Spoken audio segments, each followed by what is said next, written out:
ಪೊರ್ಕಿ ಅಂಧಾಭಿಮಾನಿಗಳು ಈ ಸ್ಟೋರಿಯನ್ನ ನೋಡಲೇಬೇಕು. ದಾಸನ ಬೆಂಬಲಿಸಿದ ಅಭಿಮಾನಿಗಳ ಕುಟುಂಬಗಳಿಗೆ ಸಂಕಷ್ಟ ತಪ್ಪಿಲ್ಲ.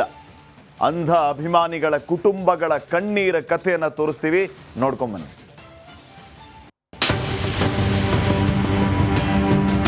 ಅವರು ದುಡ್ಡಿದೆ, ಹಣ ಇದೆ, ಚೆನ್ನಾಗಿದ್ದಾರೆ. ನಮ್ಮ ಬಡವ್ರು ಏನು ಮಾಡೋದು ಸರ್? ಕೈಲಿ ಏನು ಶಕ್ತಿ ಇಲ್ಲ ಬಿಡಿಸ್ಕೊಂಬರಕ್ಕೆ. ಮತ್ತು ಅವ್ರ ಪರವಾಗಿ ಹೋಗಿದ್ದೇನಲ್ಲ, ಮತ್ತು ಅವ್ರು ಹೆಲ್ಪ್ ಮಾಡಬೇಕು ಅಂತ ನಾವು ಇದು ಮಾಡ್ತೀವಪ್ಪ. ಈಗ ಅವ್ರೇನು ಆದ್ಯತೆ ಐತೆ ಅವರಿಗೆ, ಅದು ಈಗ ಹೋಗಿರೋರಿಗೂ ಅವ್ರಿಗೂ ಆದ್ಯತೆ ಕೊಡಬೇಕು. ಅದು ಸೆಂಟ್ರಲ್ ಜೈಲಿನಲ್ಲಿ ಪೊರ್ಕಿಗೆ ರಾಜಾತಿಥ್ಯ. ಉಳಿದ ಆರೋಪಿಗಳ ಕುಟುಂಬಗಳ ಕಣ್ಣೀರು. ದಾಸನನ್ನ ಬೆಂಬಲಿಸಿದವರಿಗೆ ತಪ್ಪಿಲ್ಲ ಸಂಕಷ್ಟ.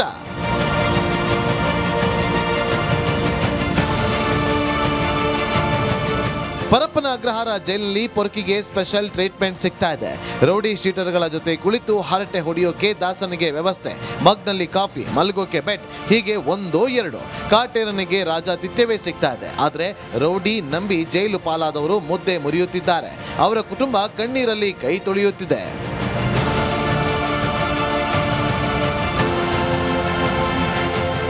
ಸೆಂಟ್ರಲ್ ಜೈಲಿನಲ್ಲಿ ಪೊರ್ಕಿಗೆ ರಾಜಾತಿಥ್ಯ ಸಿಗುತ್ತಿದ್ದು ಬಿಂದಾಸ್ ಲೈಫ್ ಲೀಡ್ ಮಾಡ್ತಾ ಇದ್ದಾರೆ. ಎತ್ತರ ಬೆಳೆದ ಮಕ್ಕಳು ಜೈಲು ಸೇರಿದ್ದು ಹೆತ್ತವರ ಆಕ್ರಂದನ ಕೇಳೋರೇ ಇಲ್ಲದಂತಾಗಿದೆ.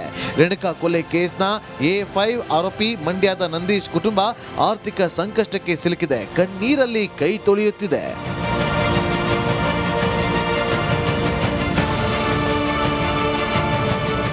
ಅವರು ದುಡ್ಡಿದೆ, ಹಣ ಇದೆ, ಚೆನ್ನಾಗಿದ್ದಾರೆ. ನಮ್ಮ ಬಡವ್ರು ಏನು ಮಾಡೋದು ಸರ್? ಅವರು ಚೆನ್ನಾಗಿದ್ದರು, ಏನು ಮಾಡಿದರು ನಮ್ಗೆ ಏನು ಗೊತ್ತು ಸರ್? ಒಳಗಡೆ ಅವರೇ ಬಿಡಿಸ್ಕೊಬರ್ಲಿ ಸರ್. ನಮ್ಮ ಹತ್ರ ಎಲ್ಲಿದೆ ಸರ್ ಅಷ್ಟು ಹಣ ಖರ್ಚು ಮಾಡೋಕ್ಕೆ? ನಾವು ಎಲ್ಲಿದೆ? ಆ ಥರ ಇದ್ದರೆ ಗೇಯ್ಬೇಕು, ಈಗ ಉಣ್ಬೇಕು. ಅಡಿಗೆ ಅಜ್ಜಿಗೆ ಹುಷಾರಿಲ್ಲ ಅಂತ ನೋಡಕ್ಕೆ ಬಂದು ಇಲ್ಲೇ ಕುಂತ್ಕೊಂಡೆ. ಇನ್ನೇನು ಮಾಡೋದು ಸರ್? ನಮ್ಮ ಹತ್ರ ₹1 ಇಲ್ಲ. ಅವರೇ ಬಿಡಿಸ್ಕೊಬರ್ಲಿ. ನಮಗೆ ಸಿಕ್ಕಿಲ್ಲ ಸರ್. ನಾವು ನೆನ್ನೆ ಅನ್ಕೊಂಡಿರೋದು ಸರ್. ಲಕ್ಷಾನುಗಟ್ಲೆ ಎಲ್ಲಿ ಮಡಗಿದವು ಸರ್ ನಾವು ಬಿಡ್ಸೋಕ್ಕೆ?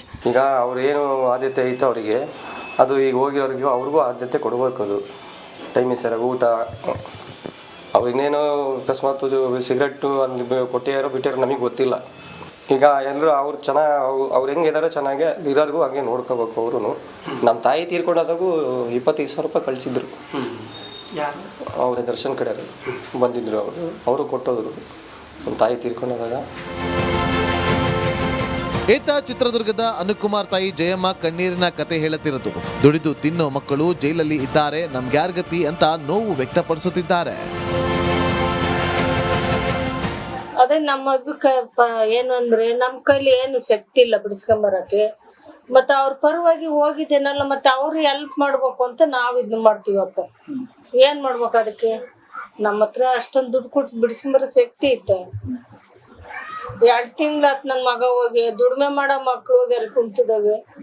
ನಾವೇನ್ ಮಾಡ್ಬೇಕು ಹೇಳ್ರಿ? ನಮ್ಮ ಪರಿಸ್ಥಿತಿ ಹೇಳಿದ್ರೆ ನಾವೇನು ನೋಡೋದ್ ಕಣ್ಣಿ ಹಿಂಗೈದೀವಿ ಅಷ್ಟೇ.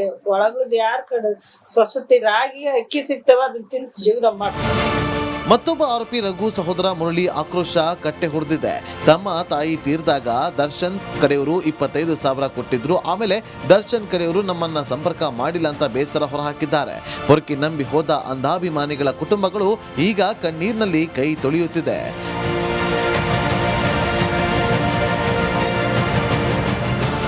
Bureau report, republic Kannada.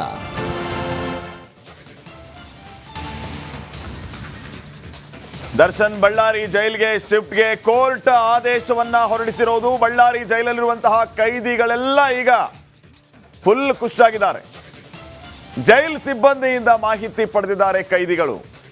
Darshan ನೋಡೋದಕ್ಕೆ ಅವಕಾಶ ಸಿಗುತ್ತಲ್ಲ ಅಂತ ಖುಷಿ ಆ ಕೈದಿಗಳಿಗೆ. ಸದ್ಯ 385 ಕೈದಿಗಳಿದ್ದಾರೆ ಬಳ್ಳಾರಿ ಸೆಂಟ್ರಲ್ ಜೈಲಲ್ಲಿ. ದರ್ಶನ್ ಬಳ್ಳಾರಿಗೆ ಬರ್ತಾರೆ ಅಂತ ಆ ಬಳ್ಳಾರಿಯಲ್ಲಿರೋ ಕೈದಿಗಳಿಗೆ ಫುಲ್ ಖುಷಿಯಾಗಿದ್ದಾರೆ.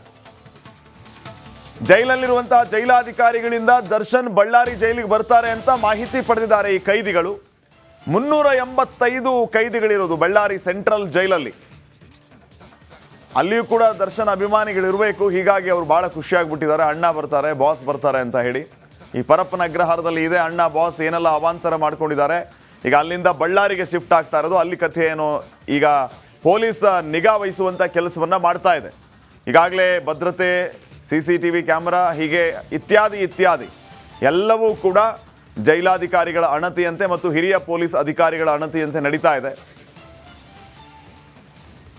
ಚಿತ್ರದುರ್ಗದ ರೇಣುಕಾಸ್ವಾಮಿ ಕೊಲೆ ಪ್ರಕರಣದ ಪ್ರಮುಖ ಆರೋಪಿ ದರ್ಶನ್ ಅವರನ್ನ ಇದೀಗ ಪರಪ್ಪನ ಅಗ್ರಹಾರ ಜೈಲಿನಿಂದ ಬಳ್ಳಾರಿಯ ಸೆಂಟ್ರಲ್ ಜೈಲ್ಗೆ ಶಿಫ್ಟ್ ಮಾಡಬೇಕು ಅಂತ ನ್ಯಾಯಾಲಯ ಏನು ಆದೇಶ ಕೊಟ್ಟಿದೆ, ಅದರ ಬೆನ್ನಲ್ಲೇ ಬಳ್ಳಾರಿಯ ಸೆಂಟ್ರಲ್ ಅಂದರೆ ಕೇಂದ್ರೀಯ ಕಾರಾಗೃಹದಲ್ಲಿ ಎಲ್ಲ ರೀತಿಯ ಹೈ ಅಲರ್ಟ್ಗಳನ್ನು ಈಗ ಜೈಲಿನ ಅಧಿಕಾರಿಗಳು ಮಾಡಿಕೊಂಡಿರ್ತಕ್ಕಂಥದ್ದು. ಈ ದೃಶ್ಯದಲ್ಲಿ ನೀವು ನೋಡ್ಬೋದು, ಪ್ರತಿನಿತ್ಯ ಈ ಒಂದು ಜೈಲಿನ ಗೇಟು ತೆರೆದಿರ್ತಾ ಇತ್ತು. ಆದರೆ ಇದೀಗ ಈ ಒಂದು ಅಂದರೆ ಕೋರ್ಟಿನ ಆದೇಶ ಬಂದ ಬಳಿಕ ಗೇಟನ್ನು ಲಾಕ್ ಮಾಡಿರ್ತಕ್ಕಂಥದ್ದು. ಅಂದರೆ ಯಾರನ್ನೂ ಕೂಡ ಒಳಗೆ ಬಿಡ್ತಾ ಇಲ್ಲ, ಕೇವಲ ಸಿಬ್ಬಂದಿ ಮಾತ್ರ ಹೊರಗಡೆ ಬರೋದು ಹೋಗೋದು ಮಾಡ್ತಾ ಇರ್ತಕ್ಕಂಥದ್ದು. ಇಲ್ಲಿ ಪ್ರಮುಖವಾಗಿ ಗಮನಿಸಬೇಕಾದ ಅಂಶ ಏನು ಅಂದರೆ, ಇವತ್ತು ಮಧ್ಯರಾತ್ರಿ ವೇಳೆಗೆ ನಟ ದರ್ಶನ್ ಅವರನ್ನ ಈ ಒಂದು ಜೈಲಿಗೆ ಕರೆದುಕೊಂಡು ಬರ್ತಕ್ಕಂಥ ಎಲ್ಲ ಸಾಧ್ಯತೆಗಳು ಇರ್ತಕ್ಕಂಥದ್ದು. ಈಗಾಗಲೇ ಜೈಲಿನ ಅಧಿಕಾರಿಗಳಿಗೆ ಅವರ ಮೇಲಧಿಕಾರಿಗಳು ಮಧ್ಯಾಹ್ನವೇ ಅಲರ್ಟ್ ಆಗಿರುವಂತೆ ಸೂಚನೆಯನ್ನು ಕೊಟ್ಟಿದ್ದರು. ಆ ಒಂದು ಹಿನ್ನೆಲೆಯಲ್ಲಿ ಈಗಾಗಲೇ ಜೈಲಿನಲ್ಲಿ ಏನೆಲ್ಲ ಸಿದ್ಧತೆಗಳನ್ನು ಮಾಡಬೇಕು ಅದನ್ನು ಈಗಾಗಲೇ ಮಾಡಿಕೊಂಡು ಅಂತಿಮ ಹಂತದ ಪರಿಶೀಲನೆಯನ್ನು ಮಾಡ್ತಾ ಇರ್ತಕ್ಕಂಥದ್ದು. ಒಳಗಡೆ ಇಲ್ಲಿ ಪ್ರಮುಖವಾಗಿ ಗಮನಿಸಬೇಕಾದ ಇನ್ನೊಂದು ಅಂಶ ಏನಂದರೆ, ಬಳ್ಳಾರಿಯ ಸೆಂಟ್ರಲ್ ಜೈಲಿಗೆ ಸಾಕಷ್ಟು ಇತಿಹಾಸ ಇರತಕ್ಕಂಥದ್ದು. ಅಂದರೆ ಸ್ವತಂತ್ರ ಹೋರಾಟಗಾರರು ಕೂಡ ಈ ಒಂದು ಜೈಲಿನಲ್ಲಿ ಇದ್ದರು ಅನ್ನೋದು ಈಗಾಗಲೇ ಅನೇಕ ಬಾರಿ ನಮಗೆ ತಿಳಿದು ಬಂದಿದೆ. ಅಂತಹ ಒಂದು ಹೋರಾಟಗಾರರು ಇದ್ದಂಥ ಜೈಲಿಗೆ ಈಗ ನಟ ದರ್ಶನ್ ಅವ್ರನ್ನ ಕರ್ಕೊಂಡು ಬರ್ತಾ ಇರ್ತಕ್ಕಂಥದ್ದು ಒಂದು ಕಡೆ. ಆದರೆ ಇನ್ನೊಂದು, ಬಳ್ಳಾರಿ ಜೈಲು ರಾಜ್ಯದಲ್ಲಿ ಅತ್ಯಂತ ಕಠಿಣವಾದ ಕಾರಾಗೃಹ ಅಂತ ಈ ಹಿಂದೆ ಹಲವಾರು ಬಾರಿ ಪ್ರೂವ್ ಆಗಿತ್ತು. ಜನಾರ್ದನ್ ರೆಡ್ಡಿ ಅವರು ಕೂಡ ಇದೇ ಒಂದು ಜೈಲಿನಲ್ಲಿದ್ದರು. ಅದರಲ್ಲಿ ಪ್ರಮುಖವಾಗಿ ಭೀಮಾ ತೀರದ ಹಂತಕರು ಅಂತಹ ನಟೋರಿಯಸ್ ಕೊಲೆಗಡಕರನ್ನು ಕೂಡ ಈ ಜೈಲಿನಲ್ಲಿ ಇಟ್ಟಿದ್ರು. ಇದೀಗ ಅದೇ ಜೈಲಿಗೆ ದರ್ಶನ್ ಅವ್ರನ್ನ ಕರ್ಕೊಂಡು ಬರ್ತಾ ಇರ್ತಕ್ಕಂಥದ್ದು. ಇನ್ನೊಂದು ಅಂಶವಾದರೆ, ಬಳ್ಳಾರಿಯ ಸೆಂಟ್ರಲ್ ಜೈಲಿನಲ್ಲಿ ಸುಮಾರು 490 ಕೈದಿಗಳನ್ನು ಇಡುವಷ್ಟು ಸಾಮರ್ಥ್ಯ ಇರ್ತಕ್ಕಂಥದ್ದು. ಸದ್ಯ ಬಳ್ಳಾರಿ ಜೈಲಿನಲ್ಲಿ 385 ಕೈದಿಗಳಿದ್ದಾರೆ, ಅದರಲ್ಲಿ 100 ಜನ ಕೊಲೆ ಆರೋಪಿಗಳಿದ್ದಾರೆ ಅನ್ನುವ ಮಾಹಿತಿ ಈಗ ಲಭ್ಯವಾಗಿರ್ತಕ್ಕಂಥದ್ದು. ಇನ್ನುಳಿದಂತೆ 30 ಜನ ರೌಡಿ ಶೀಟರ್ಗಳಿದ್ದಾರೆ, ಇನ್ನು ಸಣ್ಣ ಪುಟ್ಟ ಕೇಸ್ಗಳಿಗೂ ಸಂಬಂಧಪಟ್ಟಂತೆ ಕೈದಿಗಳಿದ್ದಾರೆ ಅನ್ನುವ ಮಾಹಿತಿ ಕೂಡ ಲಭ್ಯವಾಗಿರ್ತಕ್ಕಂಥದ್ದು. ಒಟ್ಟಾರೆಯಾಗಿ ಇವತ್ತು ಮಧ್ಯರಾತ್ರಿ ದರ್ಶನ್ ಅವರನ್ನ ಬಳ್ಳಾರಿ ಜೈಲಿಗೆ ಶಿಫ್ಟ್ ಮಾಡ್ತಕ್ಕಂಥ ಎಲ್ಲ ಸಾಧ್ಯತೆಗಳು ಇರ್ತಕ್ಕಂಥದ್ದು. ಕ್ಯಾಮ್ರಾ ಪರ್ಸನ್ ಸಿದ್ದು ಜೊತೆ ರೇಣುಕಾರಾಧ್ಯ, ರಿಪಬ್ಲಿಕ್ ಕನ್ನಡ, ಬಳ್ಳಾರಿ. ಕೊನೆಗೂ ಡಿ ಗ್ಯಾಂಗ್ ಛಿದ್ರವಾಗಿದೆ. ಪರಪ್ಪನ ಅಗ್ರಹಾರದಲ್ಲಿ ಬಿಂದಾಸ್ ಆಗಿದ್ದ ಪೊರ್ಕಿಗೆ ಕೋರ್ಟ್ ಶಾಕ್ ಕೊಟ್ಟಿದೆ. ಹಾಗಾದ್ರೆ ಡಿ ಗ್ಯಾಂಗ್ ಎಲ್ಲೆಲ್ಲಿಗೆ ಶಿಫ್ಟ್ ಆಗಲಿದೆ? ಇಲ್ಲಿದೆ ನೋಡಿ ಕಂಪ್ಲೀಟ್ ಡೀಟೇಲ್ಸ್.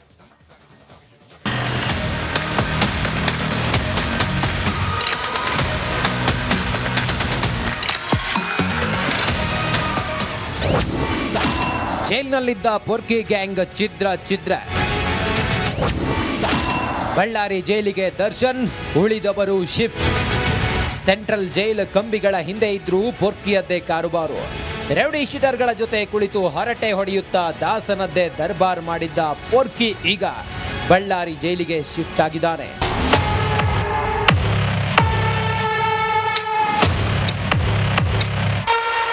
ಜೈಲಿನಲ್ಲಿರೋ ಪೊರ್ಕಿಯ ಬಿಂದಾಸ್ ಲೈಫ್ನ ಫೋಟೋ, ವಿಡಿಯೋ ಬಿಡುಗಡೆ ಬೆನ್ನಲ್ಲೇ ಇಡೀ ಡಿ ಗ್ಯಾಂಗ್ನ ಸದಸ್ಯರನ್ನ ಬೇರೆ ಬೇರೆ ಜೈಲ್ಗೆ ಶಿಫ್ಟ್ ಮಾಡಲಾಗಿದೆ.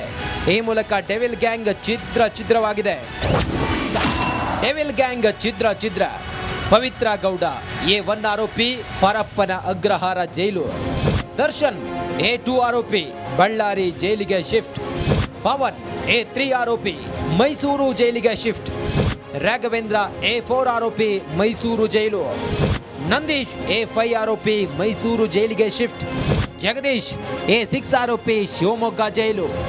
ಅನುಕುಮಾರ್ A7 ಆರೋಪಿ, ಪರಪ್ಪನ ಅಗ್ರಹಾರ ಜೈಲು. ರವಿ A8 ಆರೋಪಿ, ತುಮಕೂರು ಜೈಲು. ಧನರಾಜ್ A9 ಆರೋಪಿ, ಧಾರವಾಡ ಜೈಲಿಗೆ ಶಿಫ್ಟ್. ವಿನಯ್ A10 ಆರೋಪಿ, ವಿಜಯಪುರ ಜೈಲಿಗೆ ಶಿಫ್ಟ್. ನಾಗರಾಜ್ A11 ಆರೋಪಿ, ಗುಲ್ಬರ್ಗಾ ಜೈಲಿಗೆ.